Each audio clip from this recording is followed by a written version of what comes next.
Oh, hello, my fellow chess enthusiasts. We are back at it again with another epic and educational day of chess. Today we are facing the Ready, I believe that is called, against King 27, and it looks like he is a little bit lower rated in all categories. And so, one thing that is back by popular demand is what chess opening to play and how to play chess openings. So, when you play the black pieces, bro, I play c6 every single time. If I'm rated like 19, 2000, 1700, whatever you want to call it, um, you can play it too. And it's a pretty simple structure. What we're trying to do here is, I mean, if this happens, we're cool with it. If they push forward, then we're still going to just do the same exact structure.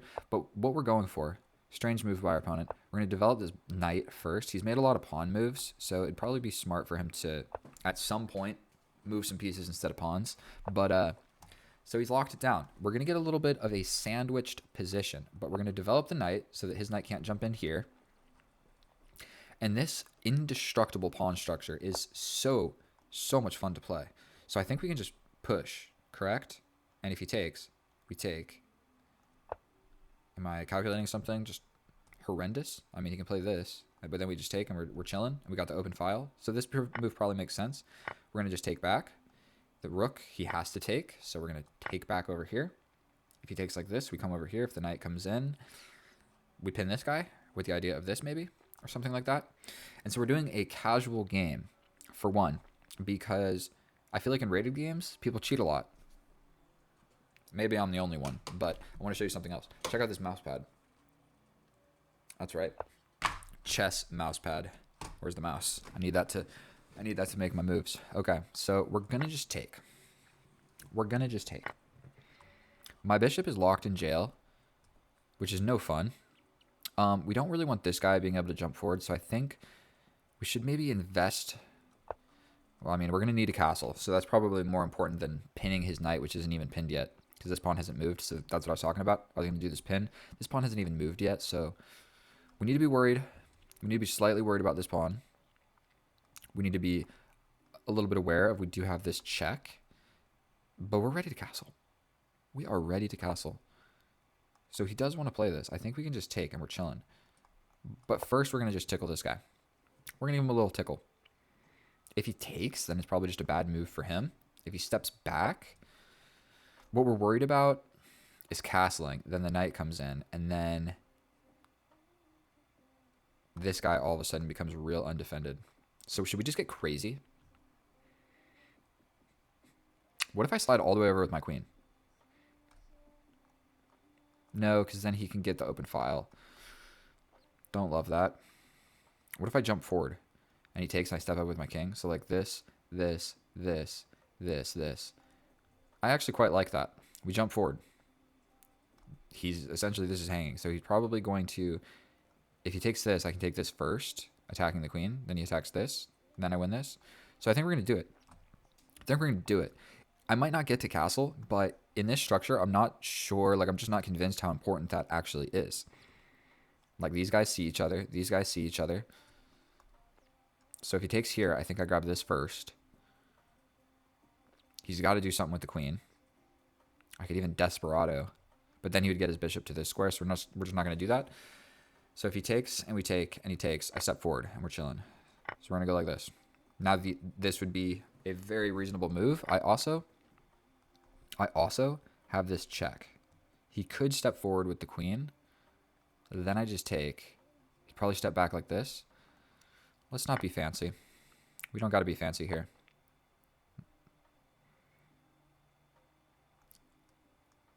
So we're going to give this check. He can block with the queen. But then I can give another check. And then maybe wiggle closer somehow.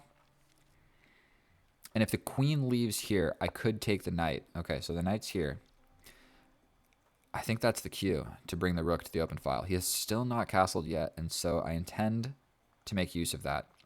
So I think bringing the rook to the open file makes a huge amount of sense. If we can get it to the 7th rank, that also makes just a giant amount of sense. And he's got to do something with his bishop, so he's probably got to play like here. But in that time, I might push on this. Very reasonable move. We got to do something. Check.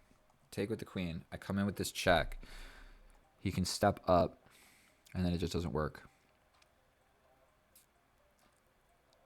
Noticing this is a little bit important. So I think we're just going to slide all the way back with the bishop. Was there a tactic there?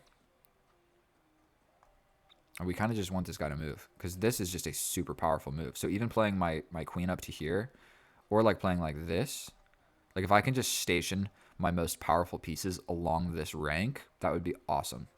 Would love that. And breaking in the center probably doesn't make a whole lot of sense for our opponent. And unfortunately, our knight is like not even in the game. So we definitely need the knight to be doing something instead of just hanging out with the king. Oh, and I hurt my back at the gym. I've been going to the gym literally every single day because why not? And I did 315 on the squat. I really did, I promise. I took a video of me failing. I'll get a video of me doing it. But my back is sore, dude. Hear my elbow pop. I think he'd be okay with just develop castle. Would he? Develop, I think that I come in at that point. And if he castles and this knight is just drastically weak, and if this knight decides to go anywhere, essentially, this becomes an idea. So he could jump here. But right now he's pinned. So actually, I feel like his position is really difficult to play. I don't even know what's the correct move. Believe it or not, like a move like this might make sense. Getting out of the pin, getting out of threats like this. Just like...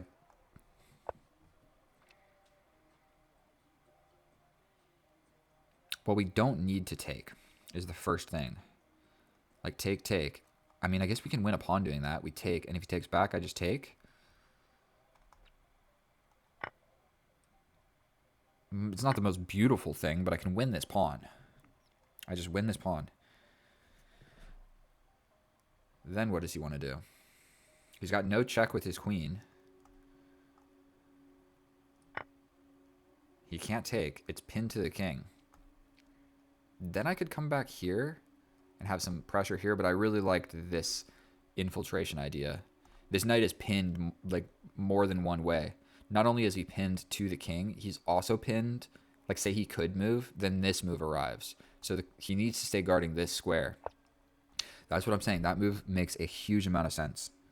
I really think that move was smart. Now I'm thinking about pinning the knight like this. Just two things attacking this. If he steps over like so, we just come on in. If he steps over, we come back with the idea of this. This is a powerful move. You step forward with... There might even be a checkmate here.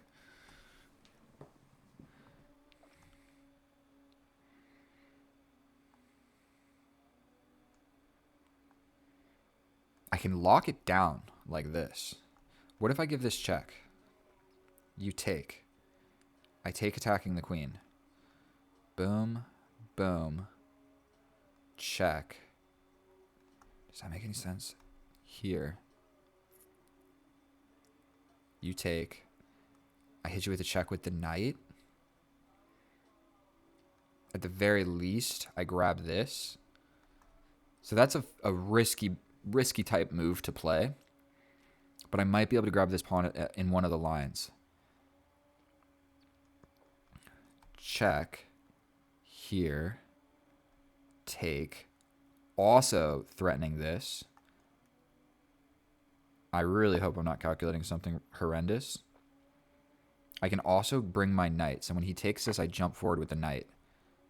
Ah, no, I don't, because he defends this. So we have to play this first. We're attacking the queen, and we're attacking this. He still has no check on us, so I think we're chilling. And now we're just up a pawn, but we're really threatening this. Is the separation tactic. The queen is doing a job of defending the king. And look at where the king is at. Look at the state of this king. He's in the middle of the board. And so you better believe, and this rook hasn't even got to participate. Ah, oh, I almost feel bad for him. He just fell apart. I mean, I've still got to win, but I don't want him to. He could resign. Like, what is he supposed to do? Okay, that threatens this. I think we just give a check. Was I supposed to do it with the pawn? Not sure. If he comes over here, then we get the dude to the center of the board. And he doesn't even have a lot of moves. Like, he could play this. But then I'm going to hit you with this check. Yikes. And that's mate. So if he runs forward, I think I just kill him.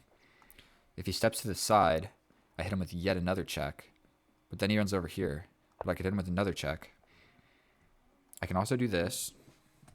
I can also win the queen like this. So that's really it. He has these guys on the same square. Was that available? I think. And that's a wrap. We just play the game-winning move. Unfortunate. You had the king and the queen on the same file, and he succumbed to the tactics. And yeah, he resigns, because what else was he supposed to do? I think that was a fairly straightforward game. I think he just made a couple too many pawn moves and fell behind in development. I mean, look, this rook never even got to play. This bishop never even got to move. And he also didn't get to castle. So a lot of things went wrong, and they can all be attributed to a lot of these pawn pushes in the center. A lot of pawn moves, bro. A lot of pawn moves. Do you see how many pawn moves he made? And then if you look at the position now, I have 1, 2, 3, 4 pieces developed. And he's got a weak pawn structure. My pawn structure is actually fairly chilling. Not really. I guess this is weak. But let's go check with the computer. It's a little bit of a shorter video, but I mean they do a 1720, so I don't want to be picking on lower rated opponents like this. But he played quite well. But at some point there is no more playing well because there's no good moves to play. So like in the end, he was going to lose no matter what happened after a couple of those sequences. So let's check it with the computer, see how accurate it actually was, and I will see you over there. And here we are in the analysis, and I almost feel bad for our opponent because he was in a losing position where there were no good moves to play for like a long time, and those positions suck to play and they're no fun, and you're like trying to figure out what move to play, and no matter what you play, you're still losing, and those are the worst positions. It's definitely worse in like a real rapid game that's like 10 minutes plus 5 seconds or something, and you're just like spending 6 minutes of your life losing. Sucks. That's why bullet is fun. And so if we look at this graph, we see just a clean tail, and look how long the end game lasted. Normally it's like middle game is here and the end game is this entire portion, but it's like the opening over with, the middle game over with, the end game non-existent. And so it was quite a short game. I don't even know how many moves. I guess we'll find out. But if we look at this, I played 90% accurate, and basically everything that I played was great. Out of the opening, I made a tiny inaccuracy that I actually know about, and for whatever reason just forgot and played the wrong move. Then I made a mistake in the end game, but it went from like you're going to win to you're going to win in 3 more moves than what you just had. And then our opponent, 2 blunders, 2 mistakes, 3 inaccuracies, and he had a hard to play position. So let's just hop right into it. We play c6 and we just throw our pawns into the center. We're basically playing the Caro-Kann structure, okay? Now, after c4, the reason you don't bring the bishop out is because this capture, you have to capture back, and the queen arrives here to b3, okay? Applying pressure to this and this. What you're supposed to do is just bring the knight, let him grab this, and you just have a slightly worse position, but it's worse than that because you even can get hit with pawn pushes like this that open up this diagonal. This knight hasn't developed yet. This knight is ready to jump in and attack anything that you put on these squares to break that pin. And it becomes, I've lost many games. I have lost many games because of that simple pawn capture, and I developed the bishop. So what you're supposed to do is when you see c4, you bring the knight first, because then it's all the world of difference. All the world of difference. If they capture, you can capture with the pawn, but you're safe from this for reasons I'm not going to fully be able to explain. You're fine. Bring the knight first, or else it gets hairy. So I don't do that, and I play an inaccuracy, but it's not too bad. You know what I mean? I think we would have survived. And he is just making pawn moves on the side of the board. It is not what you want to do. He has developed a piece. We make a pawn move, but I think it was essential. He makes another pawn move. We develop a piece. He makes another pawn move. We make another pawn move. And trading this off essentially just developed my queen. So if we clarify what's going on here, so we just capture, then we develop the bishop. He then goes for this. But if we just go back to this position and we take a look, we see I have a developed bishop, develop. My queen is essentially developed. I'm ready to castle. Now look at our opponent's position. Not developed, not developed, not developed, not developed, not ready to castle. Yikes. That is not what you want to see. So it says minus 0.3, but he has been making not the smartest and wisest decisions out of the opening. So technically I'm supposed to just castle and be brave, but the reason I was worried about that is I didn't want the knight to come in and then I have to take, and then if this happens, if I move the knight, this is kind of hanging once I castle because nothing is defending this bishop. So I tickle the bishop first. Don't hate it. But the reason that's not great is the bishop can just go back here and break this. This is the weak diagonal. So when he plays this, it's a huge blunder because this this knight is on the weak diagonal, and now your bishop can no longer go to this square to break the pin. So I didn't see how powerful just coming forward and pinning that pinned piece was, because essentially I could just do that. You got to do something to defend it. If you defend it with the queen, you're just getting hit with check immediately. If you defend like this, I'm still just coming forward, and there's no way to defend this. So if you move this knight, I can, for one, just take, and then these are hanging. If you move the bishop, I just take this. I could even take with the queen and force this. There was just no way to defend this knight. And so the reason that I missed that is because normally you're attacking pinned pieces with ferocity with the bishops. You're not doing it so much with the queens. Like, this idea is pretty easy to find with any piece, I guess, but normally you're doing it with a bishop, so I wasn't looking at like pin and attacking the pinned piece coming from a queen. Okay, I missed it. Don't hate it. We jump forward, and essentially what this is doing is trading off his developed pieces. Now I still have developed pieces. If you see, my queen's develop, and he's got one developed piece. So I'm still winning on development because we traded off 2 of my developed pieces for 2 of his developed pieces, but I still got more developed pieces. Okay? Not to mention, that developed my rook as well. So like, I didn't castle, but it did the same purpose. All that matters is the rook being able to get to this open file. So he goes ahead and pushes. I step forward with this check now. The reason it's not so great is he can kind of just like get in the way with his queen. And if I give this check, he can get in the way with the queen. And if I give this check, he can get in the way with the queen. And he can just like trade the queens at some point where I'm going to have to take, and he steps back, and then he's attacking my bishop, and I would have to step back. And it's actually more or less an equal-ish position, because if he's capable of trading off the queens, he's not going to get checkmated anymore. And so I know that blocking with the knight was the worst decision, because now my rook is coming. Then, for whatever reason, I assumed because this was being attacked that this move would not work. I guess it's a complicated move. This is under threat. This is here. The knight is pinned, and then there's some things you need to calculate. Like, what if I play this and he just takes, and I take? I don't know. Whatever. I didn't see it. You know what? So I step back. But you know what? We still got the option there. We step back, and he tries to get rid of it, but it doesn't even make any sense because I can just take that pawn because the knight is still pinned. So it's just no good. And so at this point, he realizes, oh no, this is a threat. He realized it more than I even did, because I still was worried about the knight somehow doing it. So he's stepping out of this to avoid this pin and to avoid the rook coming in and pinning the queen to the king. A lot of pins going on in this position. See what happens when you don't develop your pieces in castle? Everything just gets pinned. So now my rook is on the 7th rank, and so is your king. So it's just a bad position for our opponent. The king steps forward, and it seems like an equal trade. It seems like what's going on. I guess what was he supposed to do? Block like this and just let the bishop. Let's just let the bishop die. You're supposed to just allow this. That's what I'm saying. What if you step back like this? Then I'm coming in with ideas like this, and if you block, then I'm going to attack you like this. Oof, it gets rough. So that's what I'm saying. In positions like this, it's hard to find a move because there are no moves. Everything sucks. It's -7, so you're completely cooked. And that's crazy. -7, but we have the same material essentially. Like, I guess I'm up a pawn, but -9 for the position of the king. His king is the most advanced piece. And so this looks like, when my queen arrives here, it looks like, okay, this is an equal trade, but it's just not, because your king is going into the middle of the board. And then when I take your knight, I'm attacking everything.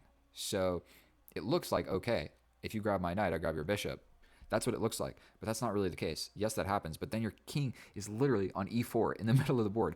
You're supposed to put pawns on e4, not kings. Not in this type of position. This is a middle game position.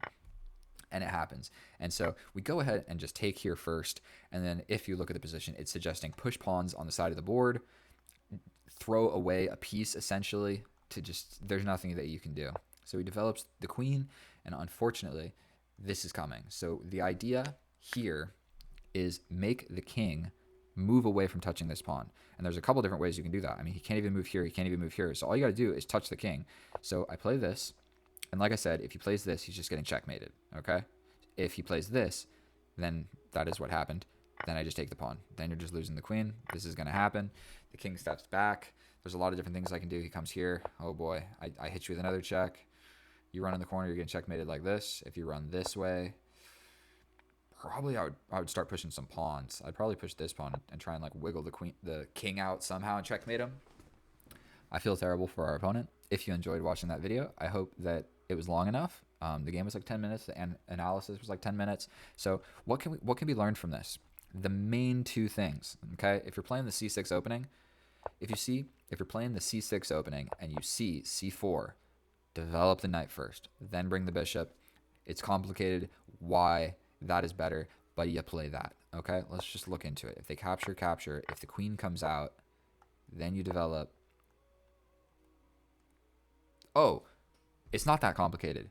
It's not that complicated. This is not hanging. That is why. That is the entire difference. If you develop the bishop, then this gets attacked with queen b3. It attacks this pawn with tempo. That's the simple explanation. So if you play the bishop when he captures, when the queen comes out, this is immediately threatened. Immediately this is threatened. And if you come up, then you're just getting hit. And you come over here, then it's getting spicy. So that is why. That is why. You see c4, do this. Then, in the beginning, don't push a pawn on the side of the board. Develop a piece, okay? And then not only that, the pawns are what are like make the structure of the game. And so after he has pushed these pawns, this square and this square, these two squares became incredibly weak. And, I mean, if we look forward, that was important. Those weak squares, because all those pawn pushes. Look at these squares. Look at these squares that got weak because of all of this. And so there we go. One other thing, tactics. Just play the most powerful forcing move first. Just because you attack my bishop doesn't mean I have to move it. I can attack your queen. And so it was complicated because it looks, there's the pin going on. I wasn't sure. You know what I mean? I had 4 minutes. I have no excuse why I missed that. So either way, if you learned anything or you simply enjoyed watching my chess videos, thank you for watching them. Please subscribe if you haven't. Or don't. It's okay. Some people just watch and don't subscribe. But, leave a comment and let me know. Or else I'll never know you were here. So thank you guys so much for watching. That was the best. I love you guys. I'll see you in the next one. Get out of here. Bye.